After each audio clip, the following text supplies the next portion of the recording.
morning, classmates. Good morning, Mr. Wiley. Today we're going to talk about teenage poverty. First of all, we know that poverty is the lack of basic needs such as clothing, shelter, um, water, nutrition, and education. There's about 1.7 billion of people that lives in actual poverty. Today we're going to focus on three different aspects of teenage poverty, which are pregnancy, violence, and lack of education. Our our teammate, Miss Atala, is going to start talking about pregnancy. Okay, so teenage pregnancy each year in the United States, almost 1 million teenagers become pregnant at enormous cost to themselves and their children. Today's poverty rate combined with the adult birth rate will be tomorrow's TBR. The other dynamics behind the TBR are sex abuse, violent homes, educational failure, older and younger economic attraction, lack of reproductive health care as an pregnant female, lack of competitive choices, and the sad fact that a teen having a child is often a good choice. Younger and younger girls are portrayed as sex objects, and sex is used to sell everything from clothing to news. 56% of young women and 73% of young men today have had intercourse by age 18, compared with 35% of young women and 55% of young men in the early 1970s. 1 in 5 youth do not have intercourse before the age of 20. The literature shows that youth living in poverty have a teen pregnancy rate which is 5 times the average. This is because of lack of opportunity and hope for the future, which have been identified as driving force behind the high rates of teen pregnancy. Children of teenage parents are more likely to have problems and to eventually become teenage parents themselves, thus perpetuating the cycle of poverty begun by a teenage birth. Poverty rates among youth living in large urban centers rose substantially between 1990 and 1995. Girls under 16 are 5 times more likely to die during or immediately after pregnancy than women from 20 to 24. Their infants have a higher incidence of toxemia, anemia, nutritional deficiencies, low birth weight, and retardation. Education: more than 1/5 of all girls who drop out of schools do so because they're pregnant. Teen parents are also more likely to have difficulties getting appropriately paying jobs. Teen pregnancy is intrinsically a sensitive subject because of its relation to other tough topics like race, class, and abortion, with many people reluctantly to fully condemn the situation that brings a healthy child into the world. So, Medicaid policies in most states do not pay for abortions, but do pay for services related to childbirth. So that's one of the reasons that teenagers do not abort, because they don't have the money. And it's not that I'm saying it's a good thing, but anyways, they're going to have a baby.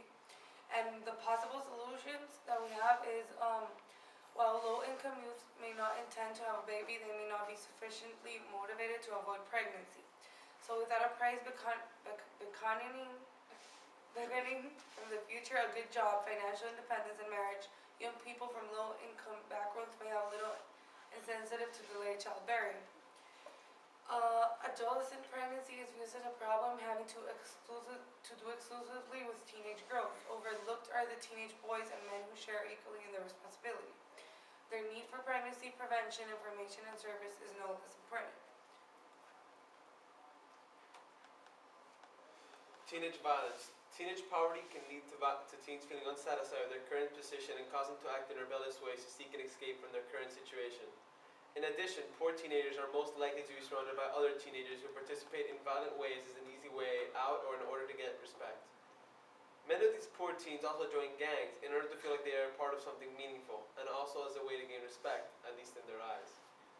These feel the need to buy weapons as a means to protect themselves. In fact, in a nationwide survey, 70% of all students reported carrying a gun, knife, or club on 1 or more days in 30 days preceding the survey. Furthermore, movies and video games do not help, as they barrage these children with images of poor people creating a motivation to engage in violence as an escape from their current position or to make money. In some instances, poor teenagers may feel excluded from groups and activities due to not wearing the same clothes, being engaged in the same activities, or other stuff that may be equated to insecurity.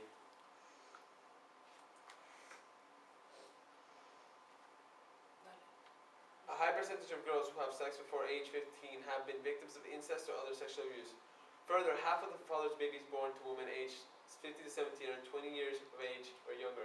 In the past, behaviors who would have carried severe social situations, today few men are, I think that was part of your... No, it's the same with violence, but it leads to prostitution.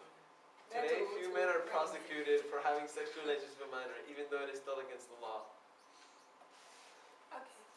Each year, more and more teens are entering school with an excessive issue that such schools are not prepared to meet: poverty. Schools generally focus on social issues like abuse or illness, but fail to recognize the significance poverty holds on a teen's educational development. These underprivileged teenagers are more likely to fail in school or even in life because of such economic conditions. Schools must become aware of the circumstances that follow teenage poverty. For example, teenagers who are poor may live in places that rent by the week or even day. They may even move from city to city as their parents search for work.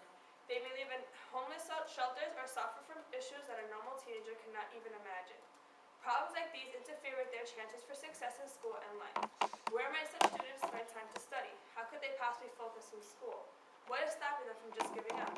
Most teenagers with such a mindset usually end up quitting school in order to find a way to support themselves. Living in such conditions leaves them with not much of a choice. They move on to working in order to sustain some type of living and simply give up on their education.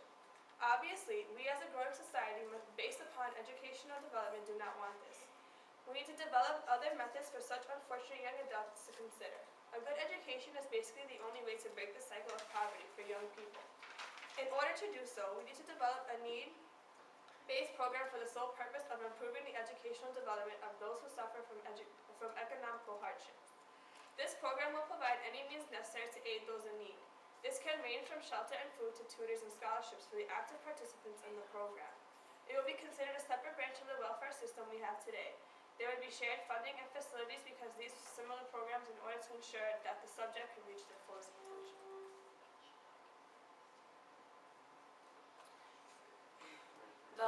So the solution that we chose for pregnancy is education, because teenagers nowadays, they don't know nothing about what is wrong and what is good, and they don't have the money or the time because they need to work. And so the thing is that education, if they get education, enough education, they won't do the things that they do, and they won't get pregnant. So that's our best solution. And for teenage violence, we're saying that parents should try to build a better relationship with their children so they don't feel like they need to be a part of something else.